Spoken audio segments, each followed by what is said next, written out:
It's time for CX education. Welcome to the podcast for enterprise CX professionals, the people who want to connect with customers on their own terms, before, during, and after a purchase is made. In each episode, you'll learn how to create experiences your customers love. Ready? Here we go. Hi, everyone, and welcome to another episode of Cinch CX Education. Today, we have Daniel Lafrenière joining us. Daniel is a speaker, author, and consultant in the field of customer experience. Thank you so much for joining us today, Daniel. Thanks for having me.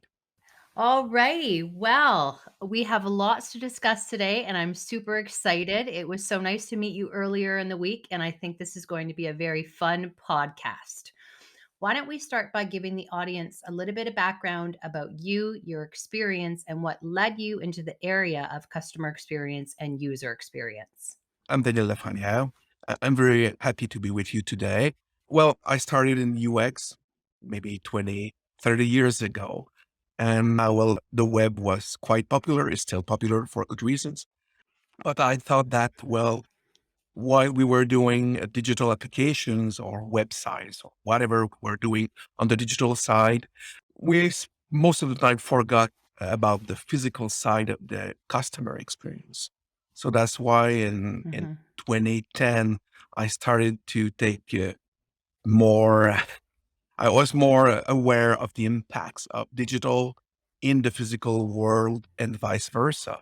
So that's why I started focusing on all the touch points that clients encounters while interacting with the brand, a company, a store, call it the way you want. So, and today, from a customer's point of view or perspective, it is the same thing. They don't see, okay, this is digital, or this is over the phone. Well, it's by mail, it's by email, it's face to face. No, it is the same interaction with the brand. So it has to be, just perfect, nothing less. And we'll talk a lot more about what you mean by perfect over the next 30 minutes or so.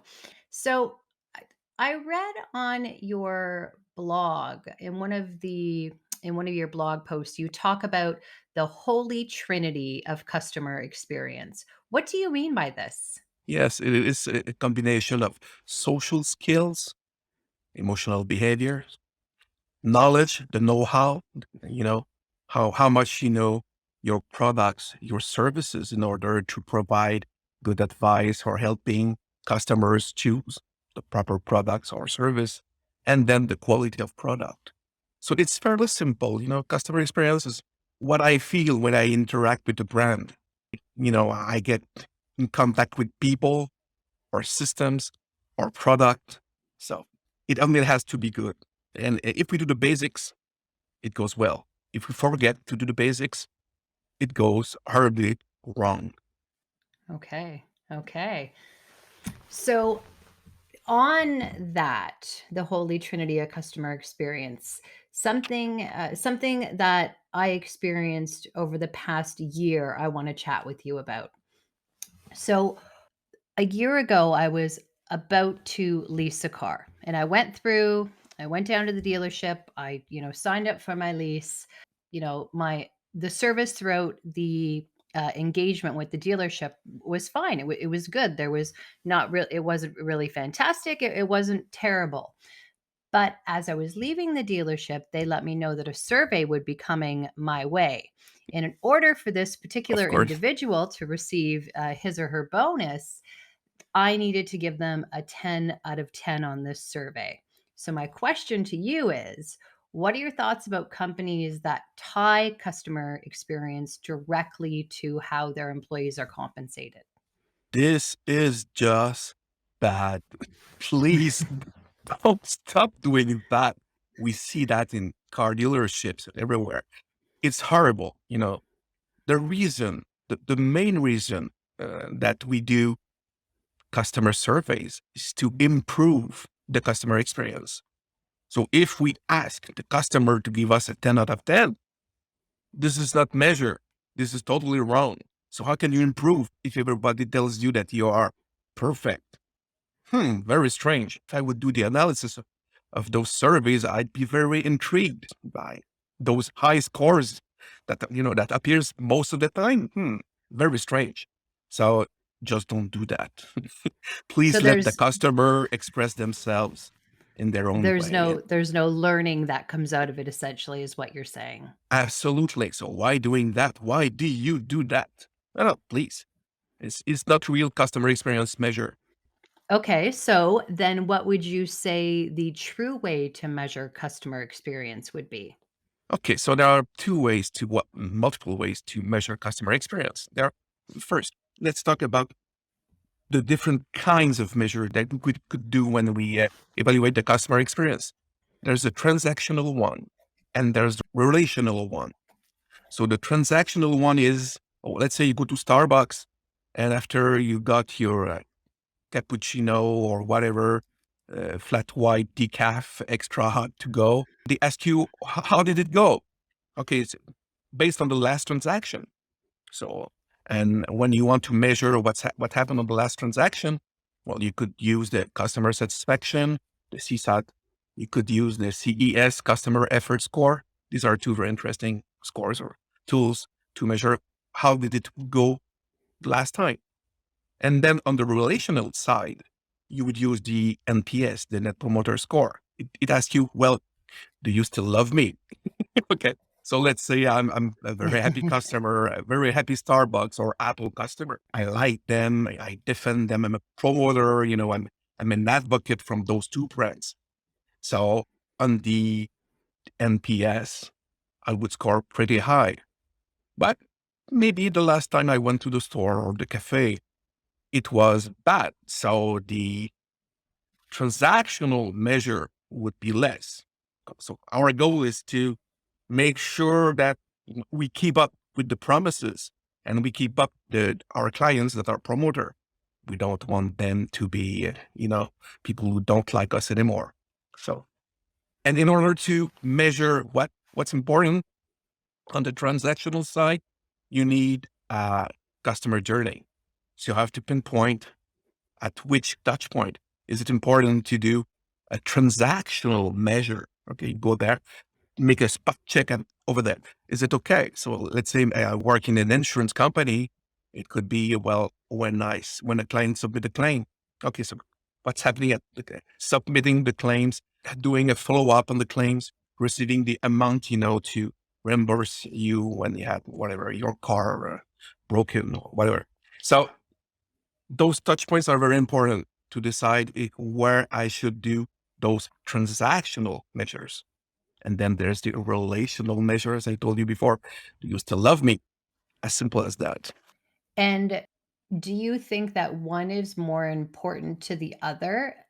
No, both are very important because one could lead to another. A succession of bad transactional experiences would lead to a bad relational score, I love you, but if you don't take care of me and if you take me for granted or if you give me bad experiences over the time, I will leave you. That's the same thing as in a couple, by the way.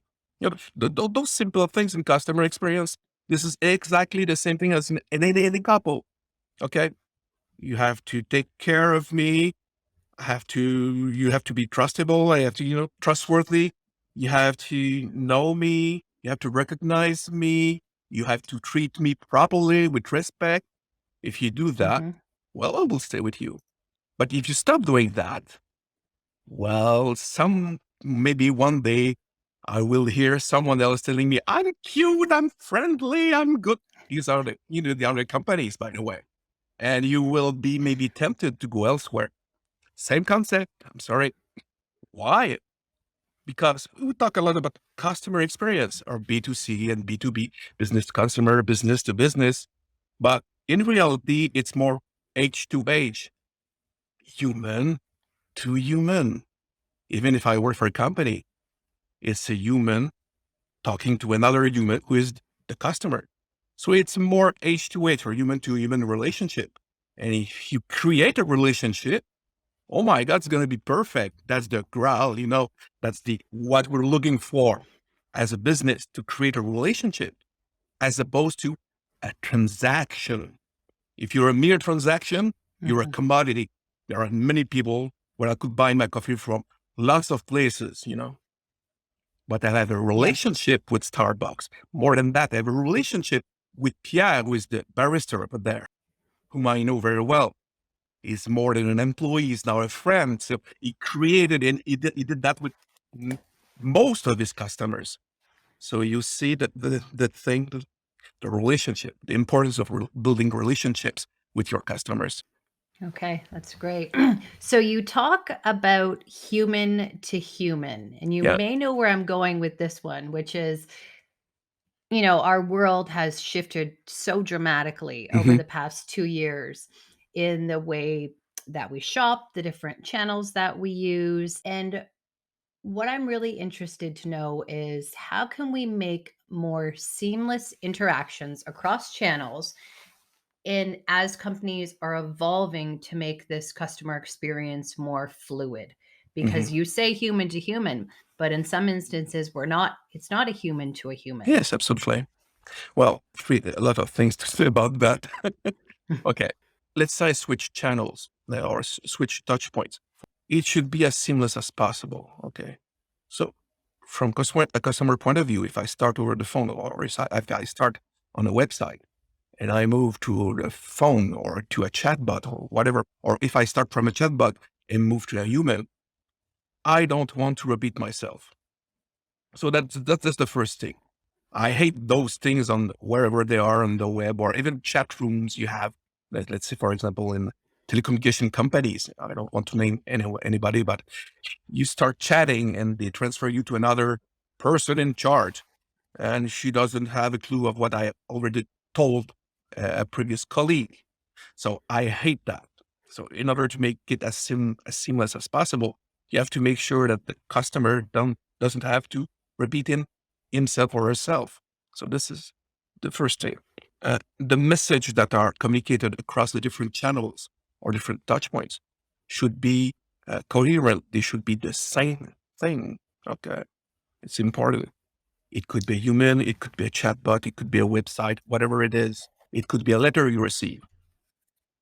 All the information should be coherent, should be the same message all the time. More than that, the message should be ideally personalized. People are customer. We've read studies, and I wrote a book in 2010 about that, about personalization. We called this at the time B2B, business to me.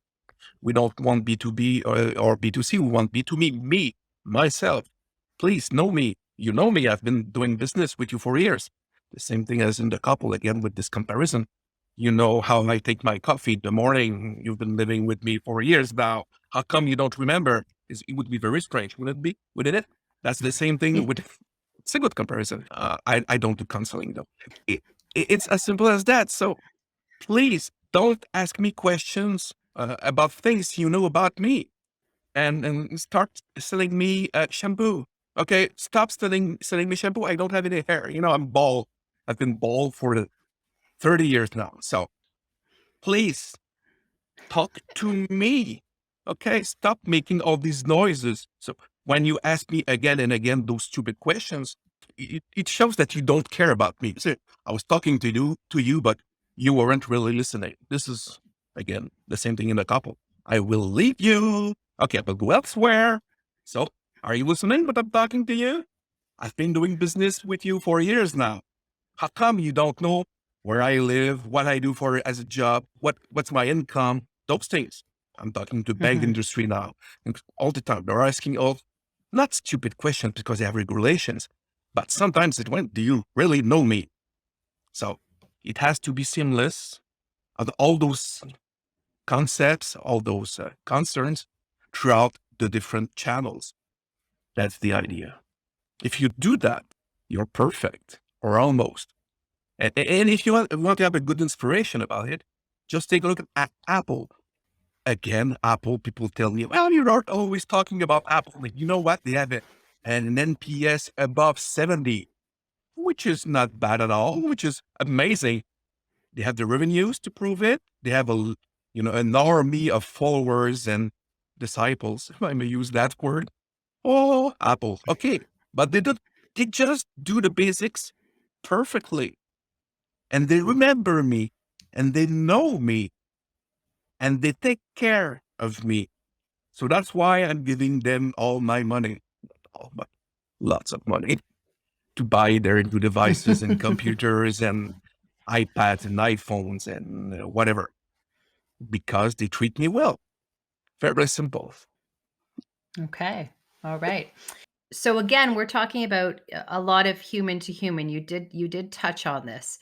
But what about the non-human, the Mhm. chatbots that we speak of? That's Do you perfect. think that they can create the same kind of experience as Oh, human to yes. human? Oh, yes, Wes. Yes. Well, there are two kinds of chatbots. There are the simple ones, more based on the, you know, kind of a decision tree, or what we call previously in AI, what we call expert systems. Well, they were not really experts. There were more simple systems based on what we called a rule engine, or engine rule. I'm sorry. So we had rules, and if you say that, the system would tell you that. If you say something else, it would ask you something else. And it was fairly simple. But when it was well, thought, it could be well executed, and it could create a great impact. So you have those simple chatbots. Those chatbots are very convenient because it allows customer to have quick answers to simple questions. So when I do that, I reduce the pressure on the call centers. I don't have, when I call the call centers, because I have a major problem or something that, requires more attention from a human being, which is good. So for me, those simple chatbots, when well designed and programmed, allows the customer to be autonomous, to have quick answers to simple questions instead of, overloading the call centers. And I don't want to wait 45 minutes to get a simple answer to my questions. So your chatbot is very interesting. You could go to something that's more intelligent, like in the Her movie, it's almost science fiction, but we're very close to that. So we could engage in a conversation. It is, again, very interesting, but there are some challenges. There are some concerns, and people might think that if the chatbot is so intelligent and knows that much about me, some customer might think it is a bit creepy. No, I want you to know about me, but not that much, You're not my spouse or my partner. How come you know that? So there are some challenges over there. There's been very interesting studies about it in the past years, about they call this the creepiness of very very smart chatbot. So, and the impact of Mhm. those things. But we're getting there. We're getting there rapidly. So in that study, do they talk about how to make the user more comfortable and not have that factor?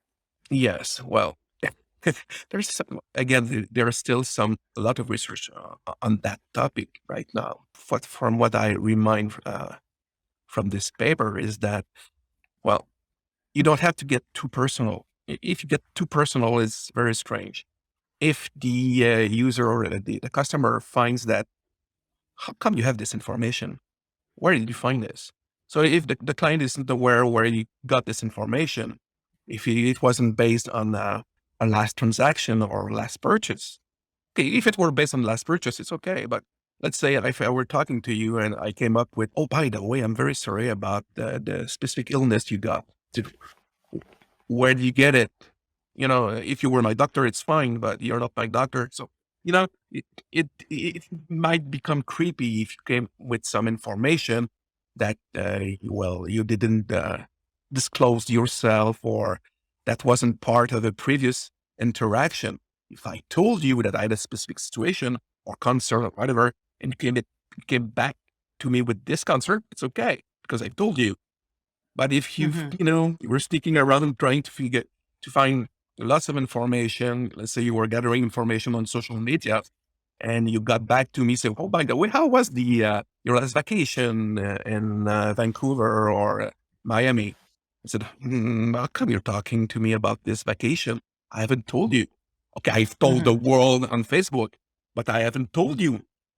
So there's a small line, thin line that you shouldn't cross. So people are still studying the user or the client reaction to those very smart chatbot. But Interesting. it's very interesting because, and it is a paradox too, because on the one side, the clients say, I want you to know me. I want you to talk to me. I want you to recognize me. You know, we want to create a relationship.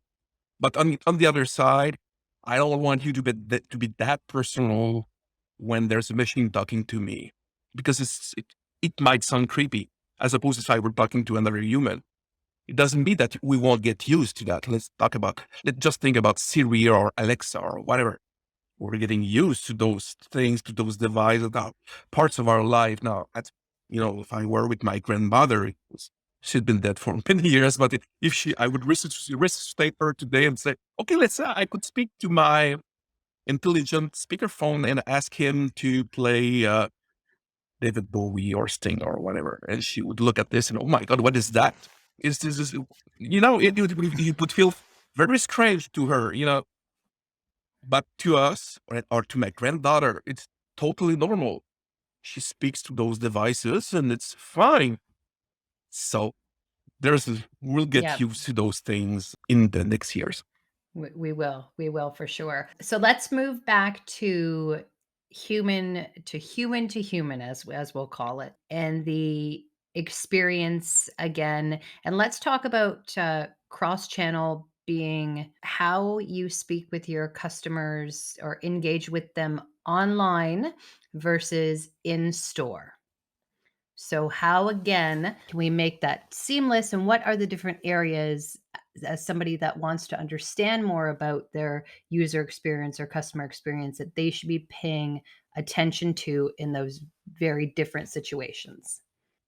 Again, let's start with the customer journey.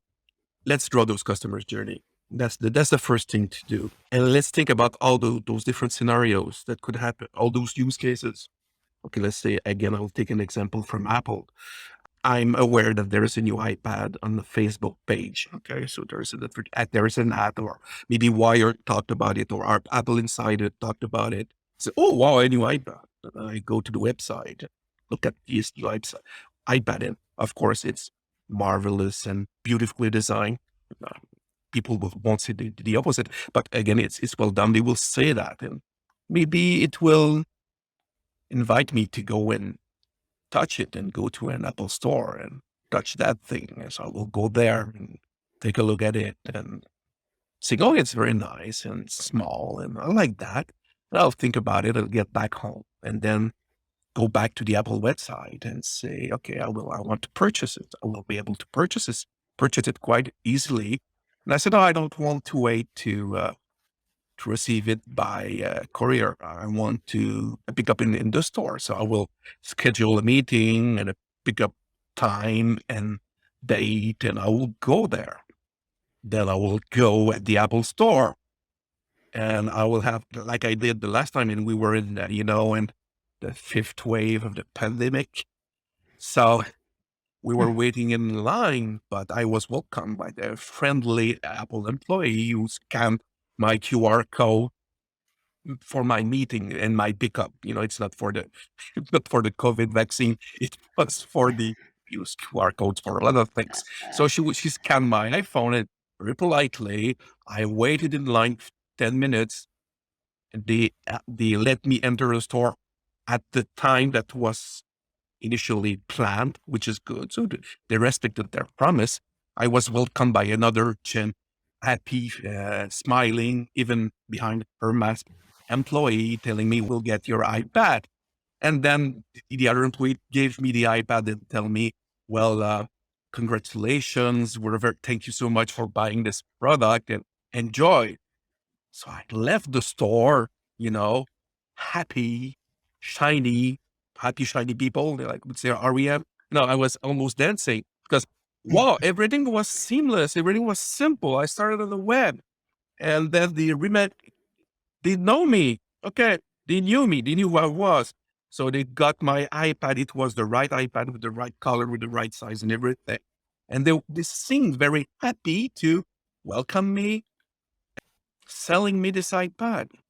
So if you draw the touch point, you do the overall process or the overall customer journey, you see at each and every touch point, Apple thought of almost everything.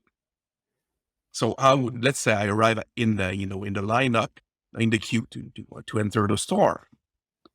Well, how would I like to be welcomed in the queue, waiting in line to enter a store? So with a friendly employee. Okay. And there were a water bottle, of course. What would I dislike while waiting in a line? Waiting more time that was planned. So, if I were supposed to enter the store at 1 p.m. and I entered the store 30 minutes later, I would be very unhappy. Mhm. But if you promised me I had a meeting or whatever at 1 p.m. and I entered the store at 1 p.m., I said, wow, during the pandemic, even with this huge lineup, they respected their promise. Again, it is fairly simple. You draw the customer journey, and on each and every touch point, what you want to do is very simple. You want to maximize positive emotions and you want to minimize negative emotions. That's a very simple rule. So at each touch point, you want to do that. You want to make the customer happy. You want to reassure the customer. You want to give feedback. You want, whatever. This is what you want to do. So just do the customer journey and just focus on each and every step and do those tiny things that you could do to improve the customer experience. And then in CX, there's a say, it's better to do 100 times 1%, so tiny improvements, than having 100% perfect solution. So you'd rather do small steps, small increases, instead of waiting to find the perfect solution.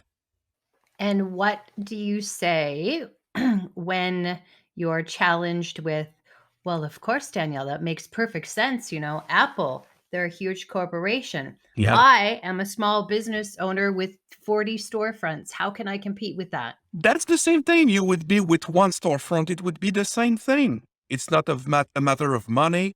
It's a matter of goodwill. I'm sorry to say that. It's not a matter of money at all. All those things that I've told you, there's few technology. Of course, you need a good website, but okay, you need a good website today if you want to stay in business.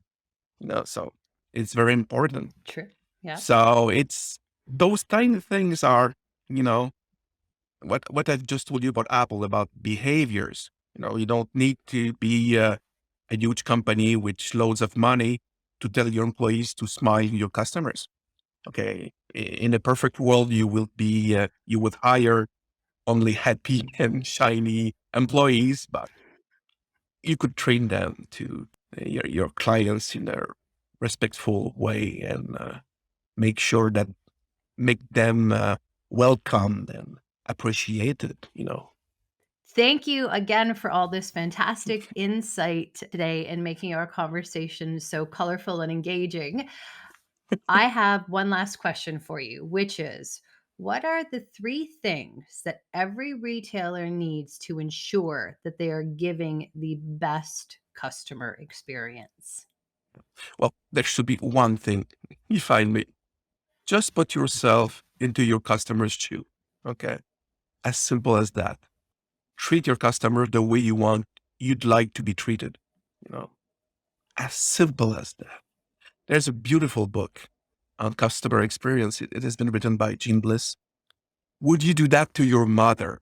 I really like this title. I wish I'd thought of it. I'm jealous a bit about this beautiful title. Would you do that to your mother? Okay. So think about it. Would you do that to your mother? Would you like to be treated that way if you'd come into a store or you would call, whatever, a call center or service department? So just do the right thing. It's as simple as that. All right.